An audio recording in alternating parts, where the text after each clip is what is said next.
বিভিন্ন কৃষি উন্নয়নমূলক কাজ করেছিল। তার ধারাবাহিকতায় 2011 সালে,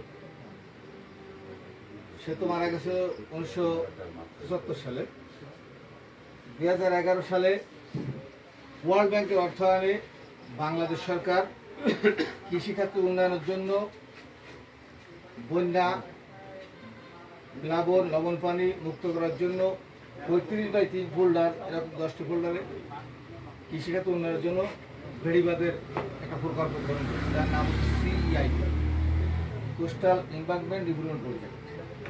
সেই প্রজেক্টের মূল লক্ষ্য আর উদ্দেশ্য হচ্ছে কৃষিখাতে উন্নয়ন করা। কীভাবে এই ফোল্ডারের ভিতর কৃষিকাজে বৃদ্ধি করা যায়, রবি শস্য সৃষ্টি করা যায়, লবণাক্ত পানি রোধ করা যায়।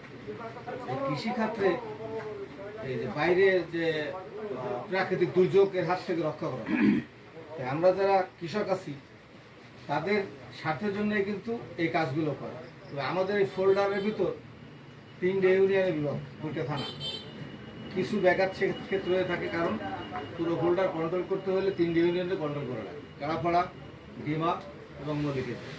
এই 3টে ইউনিয়নে 14টা ফ্লাশিং সুইচ, যাতে পানি নিষ্কাশনের জন্য, আর 3টে হচ্ছে বড় গেট, যা দিয়ে পানি ঢোকানো যায়। সবাকি আছে, বেতুগুনি একটা আছে, আর রাউতে একটা আছে, 3 আছে বড়।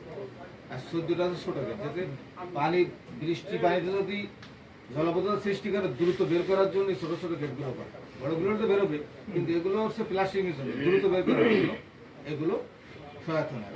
কৃষিখাতে উন্নয়নের জন্য যেমন সরকার, সরকার হলেও সে কৃষিখাতে উন্নয়নের জন্য ওয়ার্ল্ড ব্যাংকের কাছ থেকে ঋণ গ্রহণ করেছে। সেই ঋণের টাকায় কিন্তু এই বেড়িবাঁধগুলো নির্মাণ করা এবং জলবায়ু পরিবর্তনের জন্য বেড়িবাঁধের পাশে গাছ লাগানো, অক্সিজেন সৃষ্টি করা।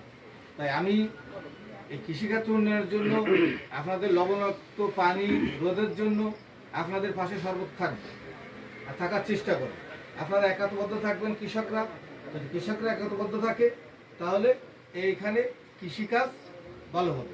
আর যে গেটগুলো আছে, গেটে বিগত সরকারের আমলে কিছু লোকজন একটা কমিটি করে দিয়েছিল, যেগুলো হচ্ছে পানি ব্যবস্থাপনা কমিটি। সেই কমিটিতে আমাদের রাউতের গেটে যাদের দিয়েছিল তাদের 1 শতক জমি ছিল না। গেট কমিটিতে 1 শতক জমি যাদের ছিল না, তারা গেট নিয়ন্ত্রণ করত। সেজন্য জলাবদ্ধতা সৃষ্টি হতো, গেটে পাট আটকা দিয়ে যারা মৎস্য চাষ করত তাদের প্লাবিত করে নিজের আয়কে বৃদ্ধি করার জন্য ডুবে যেত। তা এই গেট কমিটিগুলো আমি সভাপতির কাছে আবেদন করব, আপনি হয়তো